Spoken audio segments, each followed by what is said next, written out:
Alright everyone, back to your regularly scheduled videos now. I wanted to start off today by talking about something that technically it's not really that important, but the unimportance is arguably why it is kind of important. And that's that from now on, I'm only going to be using Twitter as a notification machine, so it's sort of going to be what I do with Facebook. The only reason that I have a Facebook account, I don't talk to anyone really personally on it at this point, specifically is because I have a Facebook group, and otherwise, there's no one to lead the group. I can't necessarily call it what I want there. There are some people that just use Facebook primarily as the place that they get notified of news. They have their feed set up, and it's convenient for those people. So it's for the benefit of a few thousand fans, basically, that I have a Facebook page. The same, at this point, is going to be true of Twitter. And the reasons are, there's a plethora of reasons. Number one is the platform is dying. Twitter's not as big as it used to be. It's lost favor with people, and part of the reason is they keep purging people. That's reason number two. It's becoming more censorious. At some point, if I keep shitposting on there, I'm going to get banned anyway, and it's completely nuts. And the third, actually, is just on principle. One thing that actually I didn't know was a thing, apparently there are people that are posting illicit materials on Twitter, and I just feel uncomfortable about the platform because they sit there and editorialize political speech. You can get banned for saying the wrong thing about crime statistics, the wrong thing about some NGO or some craptivist group that Jack Dorsey happens to like. If you happen to insult somebody who deserves to be insulted, you'll get, banned for life. But yet this shit's going on, and apparently in some cases is there for weeks, with people reporting it, openly flagging it en masse by the thousands, and yet it still doesn't get removed. And I think at this point, arguably, Jack Dorsey should be in a cell. Because clearly the 230 protections of that are based on non-editorializing no longer apply to Twitter anyway. And I think Twitter might not be long for this world. They've lost so much stock value, and it's just like, it's not like YouTube. When you think about the big tech sites, and Twitter is one of them, which one uniquely could be gone tomorrow and it wouldn't affect the average person's life? It's Twitter. If Apple were to go bye-bye tomorrow, along with its app store, along with all of its technology and stuff, there'd be a big problem. Maybe not for me, but for all of the soy suckers, it'd be a big problem. They got their $3,000 iCrap tablet that they make their slam poetry on, and without that, they're basically nothing. They have to do their Snapchat bullshit. If Microsoft were to go kaplooey tomorrow, if Google certainly is, I think, the biggest one, or Amazon, those two were to go away, it would be a big thing. Even Facebook would matter to some extent. If Zuckerberg were to croak tomorrow, Facebook, Insta, two of the big ones. Twitter, who fucking cares?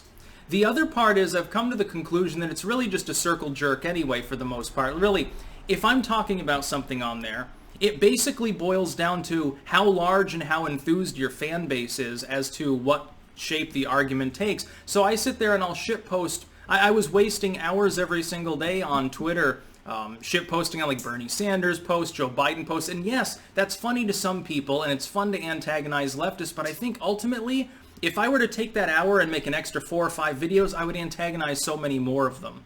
Twitter is worthless. I would delete my Twitter account with the exception of the fact that it is good for notifying certain groups of people that do like it for its functionality for one reason or the other. And number two, as a DM machine. Basically, the easiest way to get a hold of me is on Twitter. Well, I don't need to post anything unique other than video links in order to keep my Twitter page open and justify having one, but that doesn't mean that I want to give Jack Dorsey more money by making more engagement, more clicks on somebody else's content there anyway. My goal as a content creator is to create my own content. But really, I'm just ending up spending a lot of my time, I'm wasting it interacting with others' content. I'd rather edit. I could edit twice as fast if I just stop using Twitter for any meaningful purpose. And also, it's a good place to get news tips. Don't get me wrong, there are uses to the site. It's not like Facebook. Facebook's only use is to interact with people who refuse to stop using Facebook. If the group declines to a certain level, I will say bye-bye to Facebook. With Twitter, it's a messaging machine. Also, I was really upset about what they did to BitChute. The fact that they are still semi-blocking BitChute links is goddamn fucking preposterous. It's also, again, a total violation of 230. A totally different standard being held for BitChute or for another alt-tech site as opposed to YouTube, which has the same fucking content 99% of the time. A lot of this content is literal overlap. Most of the content on my BitChute channel is also available on YouTube. Yet one of the links is okay, and the other one is flagged by Twitter as being potentially malicious or potentially an example of stuff that would violate our TOS if posted directly on Twitter.